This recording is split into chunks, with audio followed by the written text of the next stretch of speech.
할렐루야, 할렐루야. 반갑습니다. 갑자기 날씨가 쌀쌀해졌죠. 영하에 가까운 날씨.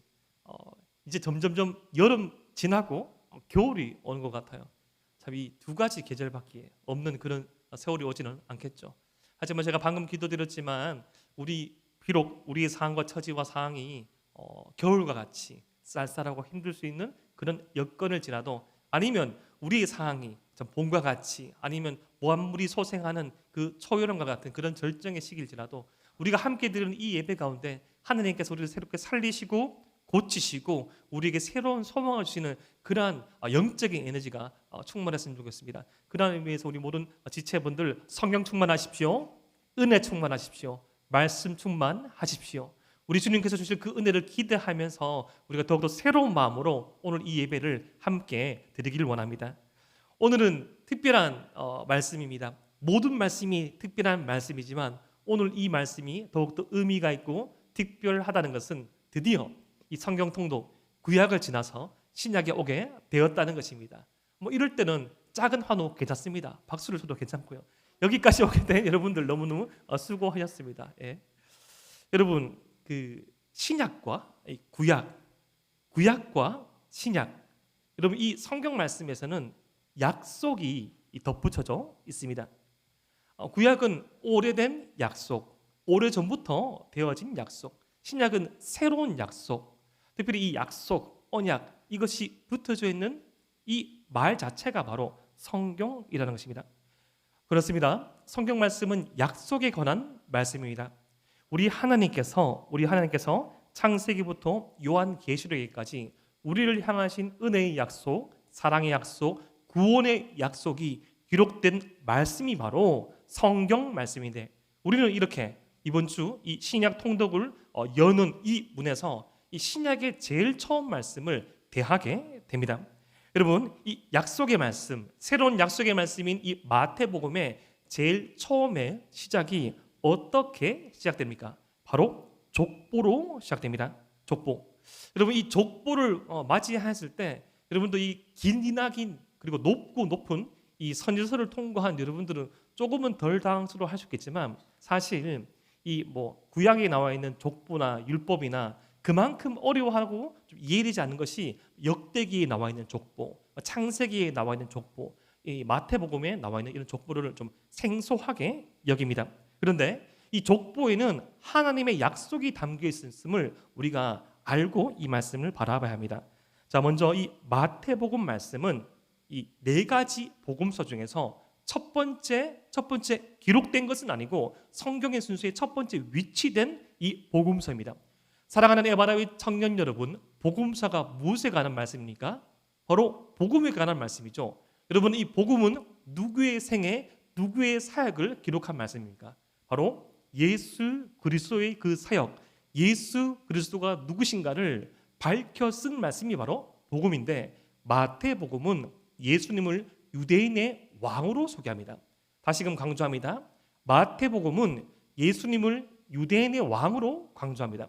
그것은 이 주된 이 유대교 그리고 이스라엘 혈통을 지닌 이 독자들을 대상으로 예수님이 누구신가를 밝히기 위하여서 마태복음은 그러한 관점으로 적혀졌다는 것이죠. 그런데 이 유대인들은 아주 어떤 정통성이나 어떤 이 논리적인 것들을 초월한 확실한 사실이라는 것을 밝혀 알 때 흔히 쓰는 문학의 기법 중에 하나가 이 사람이 어떤 가문, 어떤 계보, 어떤 족보에 위치하고 있는가를 대단히 중요하게 여깁니다. 그러한 의미에서 이 마태 공동체, 특별히 유대교와 이스라엘 혈통을 지닌 기독교인들에게 예수님이 어떤 분이신가를 확실하게 알려주기 위하여서 족보만큼 계보만큼 확실한 것은 없었다는 것입니다. 그런 의미에서 이 마태복음 처음의 시작이 이 계보, 족보로 시작한 것은 의미가 있습니다. 이 족보는 이 세 부분으로 나눌 수 있습니다. 첫 번째 부분은 2절부터 6절 상반절까지 아브라함부터 다윗까지, 그리고 6절 하반절에부터 11절까지 다윗부터 이스라엘 포로기까지, 그리고 포로기부터 예수님까지, 이렇게 세 대로 나누어져 있습니다. 그런데 이 세대로 나누어지는 족보는 철저하게 어떠한 의도와 목적이 담겨져 있는 그런 족보입니다. 이 말씀을 읽어보면 짧은 말씀이니까 꼭 한번 읽어보십시오. 뭐 14대더라, 14대더라. 이 각각의 이 피리어드 구간이 14대, 이 14대 선으로 구성되어 있는 것을 봅니다. 마태복음 1장 17절 말씀, 마태복음 1장 17절 말씀을 우리 함께 한번 읽어보겠습니다. 시작. 그런즉 모든 대수가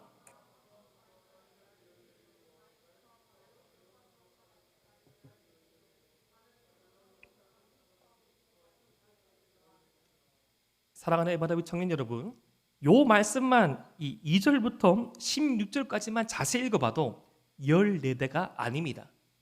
어떤 데는 한 대가 모자라고 어떻게 읽느냐에 따라 가지고 2대가 더 첨가될 수 있습니다. 그런데 하지만 마태가 의도적으로 강조하고자 하는 것은 바로 14라는 숫자입니다. 숫자. 여러분 혹시 이 게마트리아라는 그런 용어를 아십니까?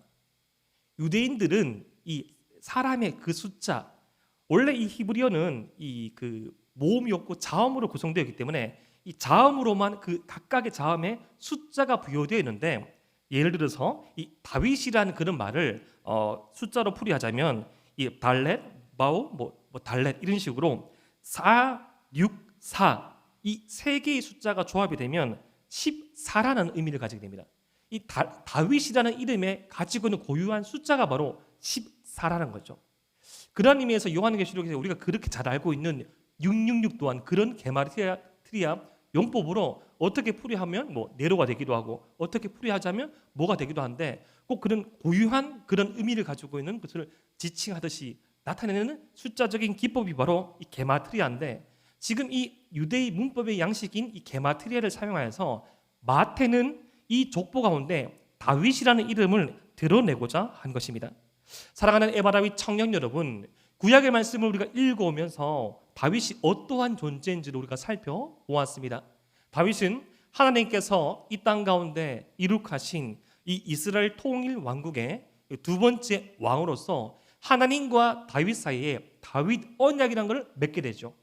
다윗이 이 하나님의 마음을 다 모르는 상태에서 자신이 처하고 있는 이 거처와 하나님의 그 임재의 상징인 언약궤가 머물러 있는 것을 비교하면서 자신이 하나님을 위하여서 집을 지어주겠노라는 조금은 인간적인 인간의 시각에 머물러 있는 그런 연약한 발언을 하였지만, 하나님께서는 그 제한적이고 한계가 있는 다윗의 시각을 넘어서 내가 나를 위하여서 집을 짓겠느냐, 내가 너를 위하여서 영원히 허물어지지 아니하는 집을 지어주겠다. 바로 다윗 왕조의 영원성, 다윗 왕가의 영원성, 이 다윗의 반차를 쫓는 이 왕조의 영원성을 약속하신 다윗 언약이라는 것을 맺어 주셨습니다. 그런데 이 다윗 언약이라는 것은, 이 다윗 언약의 이 출발점, 시작점은 다름 아닌 아브라함 언약이었습니다. 창세기 12장 1절부터 3절 말씀을 보면 하나님께서 이 가나안 땅에 하나님과 상관없이 살고 있던 아브라함을 부르시고 고향 친척 아비 집을 떠나서 하나님의 말씀이 있는 곳을 향해 떠나라 말씀하신 그 약속의 말씀 이후에 지속적으로 반복적으로 하나님께서 아브라함의 자손이 저 밤하늘의 별보다 더 많을 것이며 모래알보다도 더 많을 것이고 그들의 자손이 누릴 영토가 저 지중해부터 저 아라비아 광야까지 이르게 될 것이라는 약속의 말씀을 주셨는데, 이 언약의 말씀이 성취된 것이 바로 다윗의 시대였습니다. 그렇게 아브라함, 다윗이라는 것은 이 하나님께서 하나님의 백성에게 준 그 약속은 결코 찢어지거나 잊혀지거나 그것이 지켜지지 않는 것이 없고, 하나님께서 하나님의 백성에게 주신 그 모든 약속은 신실하게 이루어짐을 특별히 다윗의 생애를 통해서 우리가 알 수 있었다는 것입니다.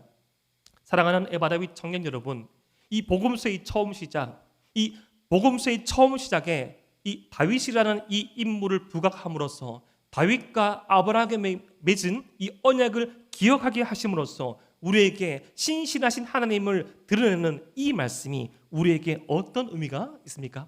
바로 약속을 기억하게 해주시고 성취하시는 하나님을 생각하게 하십니다. 수천 년의 시간을 통과하여서 약속을 이뤄가시는 하나님을 봅니다. 사랑하는 에바르의 청년 여러분, 2021년이 시작한 지 이제 10개월이 지나고 있습니다. 사랑하는 에바르의 청년 여러분, 하나님의 약속의 말씀이 여러분 무엇이었습니까? 올해를 살아갈 하나님의 말씀, 아니 여러분들이 청년의 시기에 붙잡고 있는 하나님의 말씀은 무엇입니까? 혹시 스마트폰을 뒤적뒤적 보셔야 됩니까? 아니면 성경 앞에 있는 포스트잇을 보셔야 됩니까? 아니면 집에 두고 온 다이어리를 꺼내 보셔야겠습니까?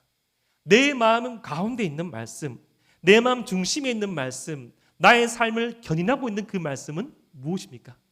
혹시 말씀이 없으신가요? 그러면 그 말씀을 모르는 걸까요? 하지만 어쩌면 우리는 그 말씀을 모르는 것에서 떠나서 그 말씀에 대한 기대함이 없을 수 있습니다. 창세기 3장을 보면 하나님의 이 약속의 말씀에 대한 전형적인 어떤 세 가지 태도, 관계가 나옵니다. 사랑하는 에바라비 청년 여러분, 창세기 3장 말씀이 어떤 말씀입니까? 하나님께서 우리 인류에게 주신 최초의 약속이 어겨지는 모습이죠. 하나님께서 사람에게 이렇게 말씀하였습니다. 에덴 동산에 있는 모든 나무 열매를 먹되 이 선악과는 먹지 말라. 이것을 먹을 때는 반드시 죽으리라고 말씀하셨습니다. 오해하지 마십시오. 이것은 저주와 심판에 대한 약속이 아니라 이 말씀을, 이 약속을 지킴으로써 하나님의 백성으로서 누릴 수 있는 이 자유에 대한 약속을 허락하신 것이죠. 그런데 이 뱀에 깃든 사단의 유혹을 받은 사람이 어떻게 말합니까? 죽을까 하노라라고 말합니다. 하나님께서는 반드시 죽으리라고 말씀하셨지만 사람은 죽을까 하노라고 의심합니다. 사단은 어떻게 말했습니까? 결코 죽지 아니하리라. 하나님께서는 반드시 죽으리라고 말씀하시는데 사람은 죽을까 하노라고 의심하고 사단은 하나님의 말씀을 정면으로 부인합니다. 항상 이러한 관계가, 항상 이러한 긴장 가운데 저와 여러분이 있을 수 있습니다. 우리는 이 세 가지 태도 가운데 어떠한 태도로 하나님의 말씀을 대하고 있나요? 믿음과 불신, 확신과 의심 속에서 우리는 어느 스탠스를 취하고 있습니까? 우리를 향한 약속의 말씀은 무엇입니까? 오늘 우리는 이 족보에서 신실하신 하나님의 약속을 보게 됩니다. 혹시나 여러분의 삶이 이 추워진 날씨보다 더욱더 추워진 상황이고 환경일지라도 여전히 여러분들의 마음속에 하나님의 약속의 말씀이 자리 박혀 있다면, 여전히 여러분의 삶 가운데 하나님의 약속의 말씀이 들려진다면 희망은 있고 소망은 있는 것입니다. 신실하신 하나님께서 그 수천 년의 시간을 통과하시면서 신실하게 약속을 성취하시는 그 하나님의 은혜를 믿으시는 저와 여러분 되시기를 주님 이름으로 축복합니다. 두 번째로 우리가 이 족보에서 주목해야 할 것이 있습니다. 바로 약속의 족보에 포함된 사람들이 있다는 것입니다. 바로 이 약속의 족보에 어떤 사람이 포함되어 있냐는 것입니다. 흔히 후대에 남겨질 이 역사적인 기록에는 때로는 이 사가의 의견이 반영되어서 부끄럽고 수치로운 역사는 빠지고 왜곡될 때가 있습니다. 하지만 하나님의 구원의 역사를 기록한 성경은 어떤 태도를 취할까요? 특별히 이 오늘 3절부터 6절 말씀, 마태복음 1장 3절부터 6절 말씀, 그리고 16절에는 5명의 여인의 이름이 눈에 띕니다. 바로 다말, 라합, 룻, 우리아의 아내 마리아가 바로 그 5명의 여인입니다. 다말은 어떤 여인입니까? 다말은 바로 창세기 38장에 등장하는 이 야곱의 12아들 중에 한 명인 유다의 며느리였습니다. 하지만 이 자신의 남편이 죽고 당시 그 상속권 후사를 잇는 이 계대 결혼법에 의존하여서 또 다른 이 남편의 동생과 함께 결혼할 수 있는 권리와 의무가 있음에도 불구하고 계속적으로 자신의 자녀가 죽음을 맞이하자 회피하고 외면하는 이 시아버지에게 이 어떤 무리된 방법으로, 전공법은 아니었지만 가능한 방법으로 후사를 잇게 되는 그런 방법을 취한 여인이 바로 다말이었습니다. 양털을 깎으러 온 자신의 시아버지에게 이 몸을 파는 창녀의 분장을 하고 그 시아버지와 동침함으로써 이 후대를 잇게 된 것이죠. 바로 근친상간을 범한 것이 다말과 유다의 관계였습니다. 그런데 지금 예수님의 족보, 예수님이 어떻게 이 땅 가운데 오시게 되었는가를 밝히는 계보 가운데 처음 등장하는 여인이 바로 근친상간을 하게 된 다말이었습니다. 두 번째로 등장하는 라합은 어떠한 인물입니까? 라합은 여호수아 2장 말씀에 나와 있는 이스라엘의 정탐꾼을 처음 맞이한 여리고 사람이었습니다. 하지만 그녀의 집은 여리고 내성 안에는 없었습니다. 바깥 성과 내성 사이에 있는 주변인이었습니다. 그녀의 그 거처는 맨션이 아니었습니다. 그녀 또한 한글 성경에서는 기생으로 표현됐지만 원어적인 의미를 살펴보면 창녀였습니다. 하지만 약속의 말씀을 기억하고 있던 라합은 자신과 자신의 가뭄에 목숨을 걸면서 이 개역 한글판의 이 표현에 따르면 상천하지의 하나님이심을 깨닫고 고백함으로써 이 하나님께 투항하는 의로운 결정을 하게 됩니다. 세 번째, 예수님의 족보에 등장하는 룻은 어떤 여인입니까? 그녀는 바로 룻기에 등장하는 또 다른 이 나오미와 함께 등장하는 주인공으로서 이 룻의 혈통은 바로 모압 족속이었습니다. 모압 족속 또한 이 모압 족속은 이 롯이라는 이 아브라함의 조카가 그의 며느리와 함께 관계함으로 맺혀진 혈통, 모압과 암몬 족속은 이스라엘의 총에 들어올 수 없다는 율법 밖의 백성이었습니다. 원래 혈통적으로는 여호와의 총에 들어올 수 없는, 여호와의 전에 들어올 수 없는 존재였지만 그녀 또한 자신의 이 민족을 거부하고 자신의 민족을 부정하고 어머니의 하나님이 나의 하나님이고 어머니의 신앙이 나의 신앙이라는 성경에서 가장 아름다운 신앙 고백을 하며 자신의 혈통을 버리고 자신의 혈통이 섬기던 우상을 버리고 어머니를 따라 시어머니를 따라서 그 머나먼 이타 고향 바로 베들레헴으로 쫓아간 여인이 바로 룻이었습니다. 네 번째로 등장하는 우리아의 아내는 누구입니까? 마태가 이름을 기록하지 아니하고 우리아의 아내라고 더 정확하게 강조하고 기록하고 있는 이 여인은 바로 밧세바였습니다. 밧세바가 누구입니까? 다윗과 함께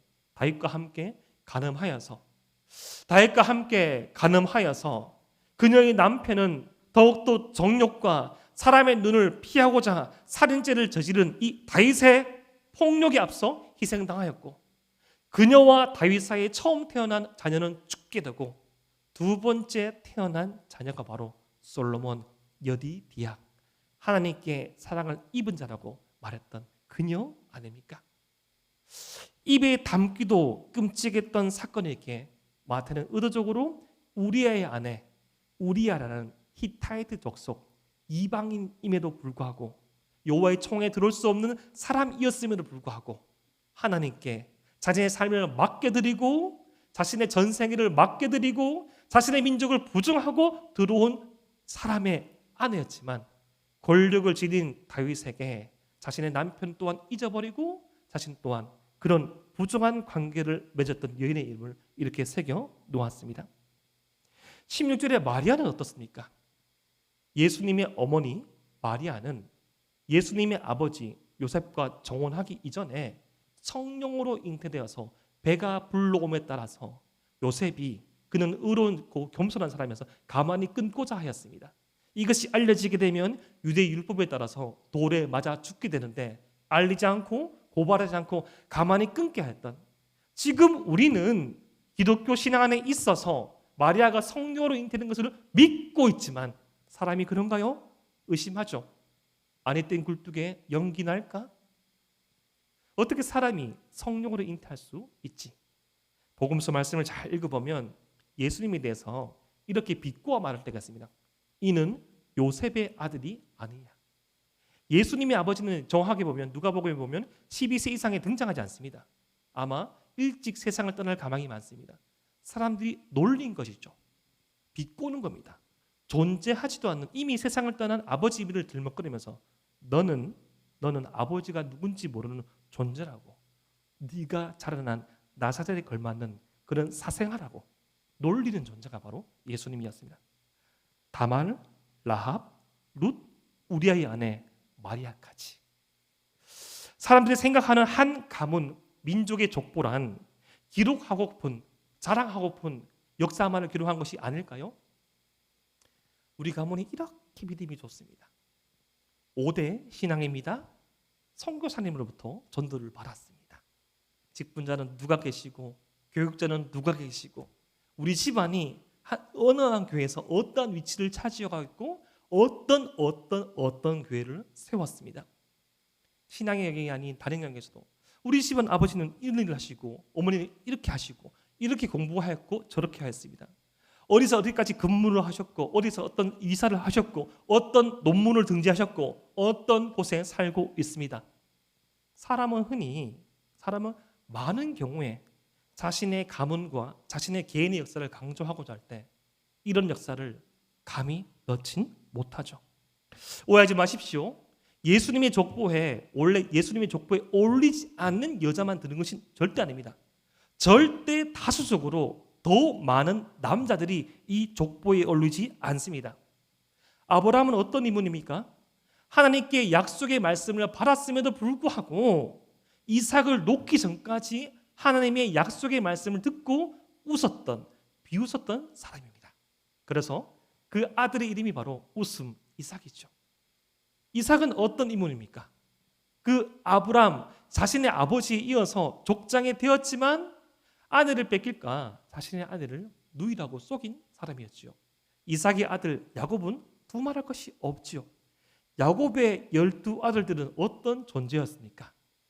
말이 12지파지, 현대판 마피아와 같은 존재였습니다. 일어나서 되지 않는 일이지만 자신의 여동생이 이 마음에 상처를 입게 되자 교묘한 방법을 써서 한 마을의 모든 남자를 죽인 그 집안이 바로 야곱의 집안이었습니다. 자식이 부모를 범하고 자식이 부모를 속인 집안, 그 집안이 이스라엘의 시초, 이스라엘의 처음 12아들들이었습니다. 그 이후로 많은 왕들 또한 이루 담을 수 없죠. 하나님의 약속의 족보에 담겨질 인물들이 아닙니다. 그렇다면 이 약속의 족보에 포함된 이 여인들, 약속의 족보에 포함된 이 남자들, 이 모든 사람들의 이름을 통해서 이름만 알면 그들이 어떠한 일을 했고 어떠한 일이 있고 어떠한 짓을 했는지 다 아는 그 자들의 이름을 낱낱이 기록한 그 목적은 무엇일까요? 하나님께서 이 약속의 족보 가운데 숨기고픈 사람들의 이름을 기록하는 까닭은 무엇일까요? 바로 하나님의 은혜를 드러내고 싶었던 것입니다. 하나님의 은혜, 신실하신 하나님의 약속, 언약의 역사에 어울리지 않지만 언약의 역사 가운데 받아들일 수 있는 아무런 조건이 없었지만 그 모든 것들을 포함하고 용납한 하나님의 은혜, 그 은혜를 입은 사람이 어떤 사람인지를 지금 저와 여러분들에게 이 약속의 족보가 보여주고 있는 것입니다. 그렇게 이 족보는 우리에게 아무런 관련이 없는 이스라엘의 족보가 아니라 그렇게 이 족보는 우리에게 우리의 삶을 보여주는 것입니다.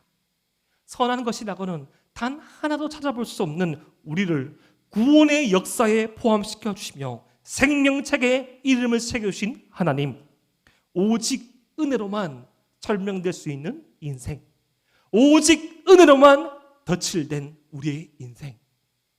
제가 예전에 한번 그런 예화를 드린 적이 있죠. 저희 집에서 아내와 저희 아이들이 노는 그 방법에 대해서. 저희 아내는 미술을 전공하여서 저는 2mm만 선을 그어도 삐뚤삐뚤해지는 똥손인데 저희 아내는 상당히 수준급의 그림을 그릴 줄 압니다. 그래서 아이들이 이런 패턴으로 놉니다. 자기가 가지고 있는 공휴대폰 혹은 이 몇천 원짜리 요금을 가지고 있는 휴대폰이 있으니까 휴대폰에서 주로 동물을 찾습니다. 퓨마. 어제는 저희 아이 둘째 아이 생일이었는데 이 둘째 아이 생일상을 보다가 동물의 왕국에서 치타가 나오는 거예요. 치타를 보면서 자기가 30분 동안 치타에 흉내내서 생일 잔치가 30분간 미뤄졌습니다. 그래서 그런 사람하고 제가 살고 있습니다. 그런 치타를 보면 치타 그림을 찾아가지고 엄마한테 그려달라고 합니다. 근데 그러면 저희 아내가 그 치타 그림을 살짝 스케치해주죠. 그 위에 저희 아이가 삐뚤삐뚤하게 자기가 그릴 수 있는 대로 그리고 색칠을 연하게 칠합니다. 그러면 연하게 색칠되어진 맞지 않은 그 채색, 맞지 않은 선들 위에 아내가 덧칠하고 수정하여서 전에 보였다시피 그럴싸한 그림이 등장합니다. 저와 여러분의 삶이 그러한 삶 아닙니까? 잘할 수 있다 여기고 잘 살아왔다 생각하고 잘 할 거라고 생각하지만 어쩌면 우리의 삶은 너무나도 삐뚤어진 그림처럼 너무나도 맞지 않는 색깔로 점철되어 있는 그런 스케치북이 그려진 인생일 수 있는데 하나님의 손에 덧칠되면 하나님의 은혜라는 것이 덧칠되어지면 우리 한 사람 한 사람의 인생이 작품으로 재창조되는 것입니다. 전에 그런 청년이 있었습니다. 어느 한 청년이 있었는데 이 청년은 되게 되게 큰 그 쇼핑몰을 운영하는 그런 패션 쇼핑몰을 운영하는 그런 자매였습니다. 이렇게 이제 농어촌에 가서 봉사를 하고 그런 농어촌에 계신 분들에게 이제 복음도 전하고 그렇게 봉사하는 아울리치를 갔을 때 이게 할머님들 보면 이게 되게 또 마음은 여전히 낭낭 18세잖아요. 저도 그렇습니다. 저는 여러분들 뭐 40좀 넘었지만 여전히 마음은 가끔씩 16세, 17세 그렇게 철없게 행동하기도 하고 여전히 저는 20세 초중반이라고 착각할 때도 있습니다. 더 냉랭하네요. 예. 여러분도 그럴 때 없습니까? 20대 후반, 20대 초반, 30대 초중반이지만 우리 사랑하는 뭐 장로님, 집사님 뭐 50대시지만 여전히 마음은 28 청춘일 때가 있습니다. 그런 심정으로 어르신들 있을 때 그 자매가 되게 그 자매의 손만 거치면 이 동안이 되고 스타일이 바뀌는 거예요. 아무래도 쇼핑몰을 직접 운영하고 크게 하다 보니까 그 자매의 손에만 넣으면 옷매무새가 달라지고 새로운 이 파마에서 펌이 되고 그냥 이게 뭡니까 매니큐어에서 네일 아트가 되고 새롭게 창조되는 보라 이전 것은 지났으니 새 것이 되었도다. 저는 놀랐습니다. 누구 자매, 야 정말 대단합니다. 누구 자매 정말 대단합니다.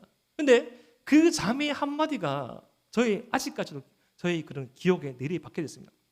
목사님, 저와 우리 모든 청년들이 하나님의 은혜로 말미암아 이 바뀌어진 모습에 비하면 제가 가지고 있는 달란트는 아무것도 아니지요. 더 목사다운 말을 하는 그 말에 저는 되게 감명을 받은 적이 있습니다. 사랑하는 에바다윗 청년 여러분, 오늘 이 약속의 족보에 포함된 사람들을 보면서 저와 여러분들을 살펴보게 됩니다. 이 족보 가운데 우리가 어떻게 이 생명책에 기록되는지를 살펴봅니다. 이것이 우리의 삶 아닙니까? 이것이 은혜로만 설명될 수 있는 우리의 삶이 아닙니까? 그런즉 누구든지 그리스도 안에 있으면 새로운 피조물이라 이전 것은 지나갔으니 보라 새 것이 되었도다. 실로 이 말씀의 은혜를 저와 여러분들이 누리고 있는 것입니다. 마지막 세 번째, 이 족보 가운데 우리가 주목해야 할 것이 있습니다. 그것은 바로 족보의 시작과 끝입니다. 우리 마태복음 1장 1절과 마태복음 1장 17절 말씀을 함께 한번 읽어 보겠습니다. 시작. 아브라함과 다윗의 자손 예수 그리스도의 계보라. 17절 말씀 읽겠습니다. 시작.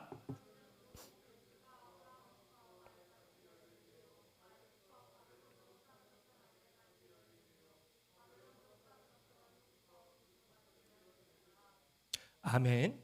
오늘 이 예수님의 족보에는 이 게마트리라는 그런 문화적인 용법과 두 번째로 인클루시라는 용법이 있습니다. 이게 뭔가 하면 유대인들은 하나님의 말씀을 더욱더 확실하게 기억하기 위해서 가장 중요한 내용을 제일 처음과 제일 마지막에 기록합니다.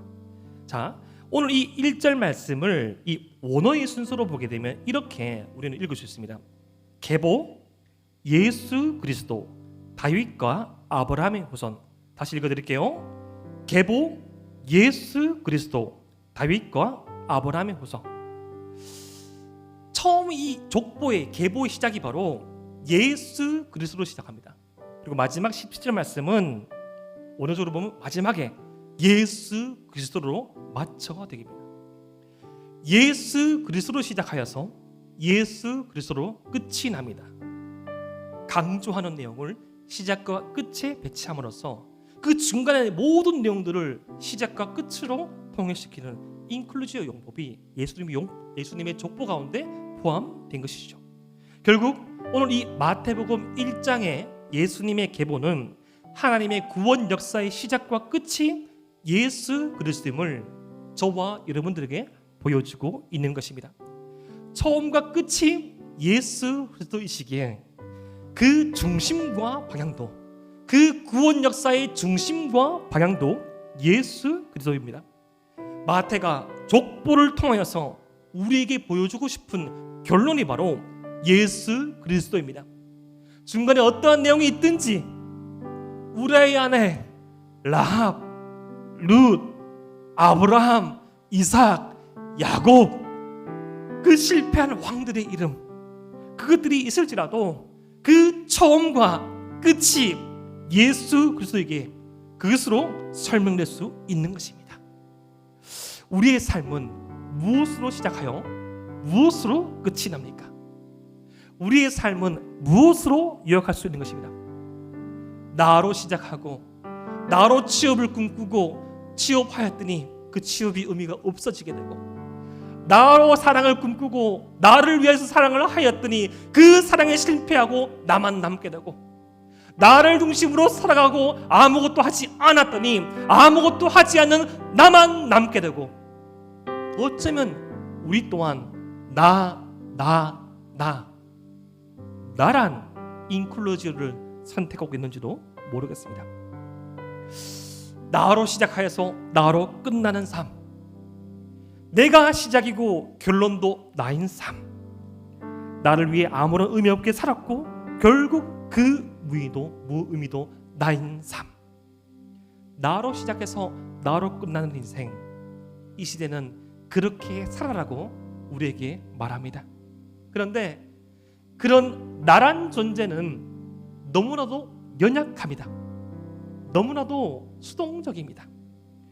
누군가에 의해서 웃고, 누군가에 의해서 좌절하고, 무엇 때문에 웃고 울고, 무엇 때문에 스트레스 받고, 무엇 때문에 좌절하고, 무엇 때문에 두려워하는 연약한 존재가 바로 나란 존재입니다. 사랑하는 에바다비 청년 여러분, 나로 시작하여 나로 끝나가는 이 시대의 외침 앞에서 정말 우리가 무엇으로 시작하여 무엇으로 마쳐야 할지를 살펴보길 원합니다. 예전에 제가 그런 설교 때 예화를 든 적이 있습니다. 2010년도쯤에 영국에서 실제 일어난 마라톤 대회, 1등과 2등의 간격이 1km가 되지 않았는데 마지막 결승점을 앞두고 2등이 잘못된 곳으로 가는 것을 보고 그 2등부터 그 꼴등까지 잘못된 결승점을 향해서 달려나가는 그런 일로 말미암아 1등밖에 남지 않은 마라톤 대회.